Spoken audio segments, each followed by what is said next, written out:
Quelques mots sur la troisième tour du 11 septembre. Le 11 septembre 2001, les tours jumelles du World Trade Center ont été percutées par des avions de ligne et elles se sont effondrées peu après l'impact. Plus tard dans la journée, en fin d'après-midi, un troisième gratte-ciel s'est effondré à son tour. Le bâtiment 7 du complexe du World Trade Center, situé à une centaine de mètres au nord de la tour numéro 1.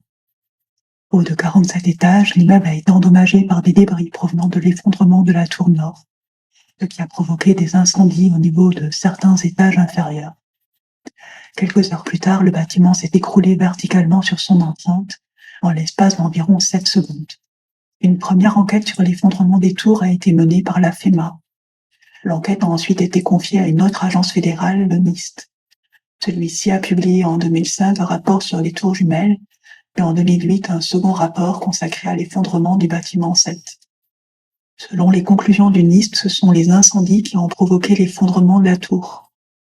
Ces feux ont été nourris par les matériaux présents dans l'immeuble, principalement du papier et du mobilier de bureau. Le bâtiment 7 est un immeuble à structure d'acier en forme de trapèze.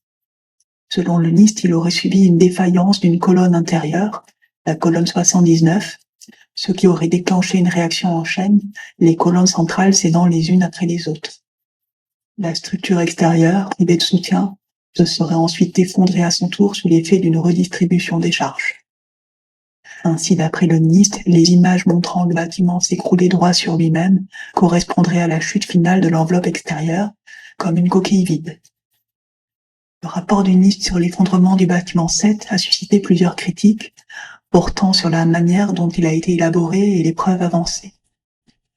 Fait assez exceptionnel dans le domaine des enquêtes sur les effondrements de bâtiments, le NIST n'a appuyé son étude sur aucun indice matériel. C'est-à-dire qu'aucune analyse physico-chimique n'a été menée, ni sur l'acier du bâtiment, ni sur les échantillons de poussière ou tout autre résidu pouvant livrer des informations importantes.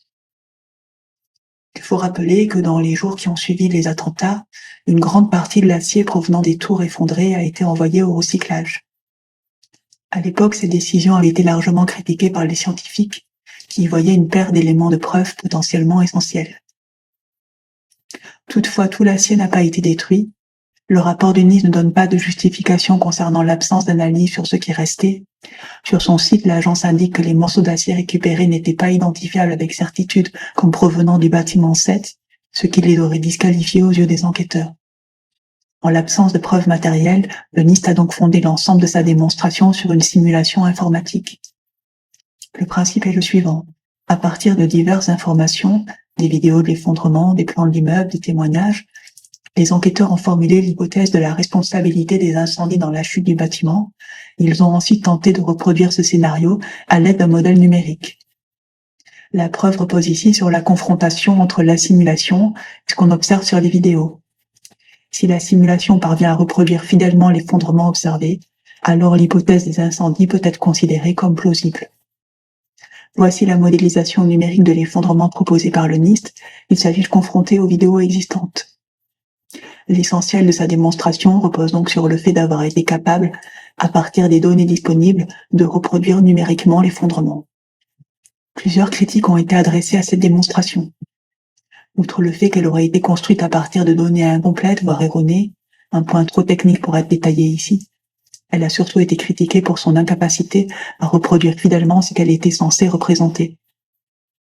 Les vidéos montrent un effondrement quasi symétrique, avec des bords droits qui descendent uniformément. Or, dans la simulation, cette symétrie n'est pas respectée. Les bords s'effondrent rapidement vers l'intérieur. De plus, seules les premières secondes de la simulation sont accessibles. Le NIST a toujours refusé d'en publier la suite, ce qui rend impossible une comparaison complète. On peut néanmoins supposer, au vu de la trajectoire déjà annoncée, que les divergences avec la réalité s'accentuent par la suite. Il a également été établi que pendant 2,25 secondes au début de l'effondrement, le bâtiment est tombé à la vitesse de la chute libre, c'est-à-dire comme si aucune résistance ne s'opposait à sa chute sur l'équivalent de 8 étages. Cette phase n'a pas pu être comparée aux vidéos en l'absence de la suite de la simulation.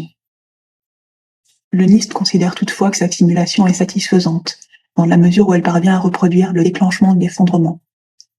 Le reste relèverait, selon l'agence, de phénomènes aléatoires, trop complexes pour être modélisés. Cette justification n'a pas convaincu une partie des observateurs, précisément parce qu'il y avait un enjeu à reproduire le profil bien particulier de l'effondrement du bâtiment, qui se caractérise par un haut niveau d'ordre, du fait de sa symétrie, sa verticalité, alors qu'il est censé résulter de dommages naturels, donc asymétriques et à la propagation aléatoire. Par ailleurs, le NIST a été critiqué pour son manque de transparence. Une partie des données et des paramètres ayant servi à construire la simulation n'a pas été rendue publique. Cette absence de mise à disposition empêche toute vérification indépendante par la communauté scientifique, ce qui contrevient aux principes éthiques au fondement de la science moderne, qui se base sur le contrôle par les pairs et la reproductibilité des résultats. Plusieurs demandes de publication ont été formulées, mais le NIST y est toujours opposé, invoquant un risque pour la sécurité publique. Voici pour les principales critiques adressées à la démonstration centrale du NIST. En plus de ne pas avoir réussi à prouver de manière concluante l'hypothèse des incendies, il lui a également été reproché de ne pas avoir correctement examiné une hypothèse alternative majeure, à savoir celle d'un effondrement par démolition contrôlée. Cette hypothèse repose d'abord sur une ressemblance visuelle entre l'effondrement du bâtiment 7, intégral, symétrique sur son empreinte, et ce que l'on observe généralement lors de démolitions volontaires à explosifs, dont l'objectif est précisément d'éviter tout dommage aux structures environnantes. Cette similarité visuelle ne fait pas véritablement débat. Elle apparaît dans les commentaires spontanés de plusieurs journalistes couvrant les événements en direct. Elle est également mentionnée à plusieurs reprises dans la série d'articles que le New York Times a consacrée à la fin de l'année 2001 à l'effondrement des tours. Si cette ressemblance ne constitue pas une preuve en soi, elle a pu sembler suffisamment marquante pour justifier un examen sérieux de l'hypothèse d'une démolition contrôlée. Le NIST n'a pas étudié cette hypothèse sous ce nom, mais il a envisagé un scénario proche, qu'il a appelé hypothèse des explosifs. Il faut rappeler que la chute si particulière de ce troisième bâtiment a dès le départ intrigué les ingénieurs et les journalistes qui couvraient la question. Dans les premiers temps, l'hypothèse d'un effondrement provoqué uniquement par les incendies de bureaux n'était jamais évoquée, pour la simple raison qu'un tel scénario ne s'était jamais produit auparavant. Le NIST l'a rappelé dans son rapport, c'est la première fois dans l'histoire de l'architecture moderne qu'un gratte-ciel à structure d'acier s'effondre entièrement sous l'effet du feu.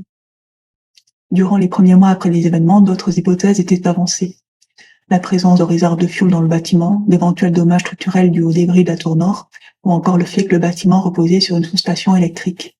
Le NIST a examiné ces différentes pistes dans son rapport et les a écartées. Il a ensuite envisagé l'hypothèse d'une destruction à l'aide d'explosifs. Cette hypothèse, le NIST ne l'a pas modélisée de façon informatique, contrairement à celle des incendies, c'est-à-dire qu'il n'a pas testé de scénario simulant une démolition volontaire affectant plusieurs étages, qui aurait permis de comparer le résultat visuel à celui observé sur les vidéos.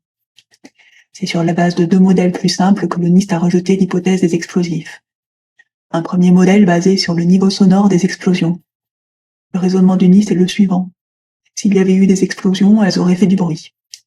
À l'aide d'un logiciel, le NIST a donc simulé le son généré par une charge minimale d'explosifs suffisant pour faire céder la colonne 79, puisqu'il avait montré dans son modèle précédent que la défaillance de cette colonne suffisait à faire tomber tout le bâtiment. Il en conclut que même en quantité minimale, de telles charges auraient généré de fortes détonations qu'il n'a repérées ni dans les vidéos ni dans les témoignages. Le même raisonnement est répété avec les vitres cassées. Les déflagrations auraient dû briser un grand nombre de vitres, ce que les vidéos ne confirment pas. Plusieurs critiques ont été formulées à l'encontre de cette démonstration. Elles portent d'abord sur le caractère limité des modèles utilisés. Le NIST ne teste par exemple que le RDX, un explosif très puissant, sans prendre en compte d'autres compositions aux propriétés différentes, ni l'hypothèse d'un dispositif mixte, combinant explosif et incendiaire qui aurait potentiellement été plus discret. Ensuite, l'agence est accusée d'avoir ignoré certaines vidéos et témoignages signalant des explosions. Enfin, la critique principale réside dans l'absence totale d'analyse physico-chimique visant à écarter cette hypothèse. Aucun test n'a été mené sur les morceaux d'acier encore disponibles, comme ceux déjà examinés par la FEMA, ni sur les échantillons de poussière prélevés le jour des faits, afin d'y rechercher d'éventuels résidus d'explosifs ou d'incendiaires. Ces différents éléments constituent les principales critiques adressées au rapport du NIST et justifient selon certains de réclamer au minimum une mise à disposition des données ayant servi à élaborer des simulations, voire une réouverture de l'enquête afin d'examiner de manière plus approfondie la piste d'une démolition contrôlée. Il resterait encore de nombreux aspects à aborder au sujet de ce bâtiment. Il est évident que les failles du rapport du NIST soulèvent des enjeux qui dépassent largement le champ de l'ingénierie structurelle. Si l'hypothèse des incendies venait à être invalidée, c'est en effet l'ensemble du récit autour des événements du 11 septembre qui pourrait être remis en question. Mais c'est une perspective assez vertigineuse qu'on ne traitera pas ici.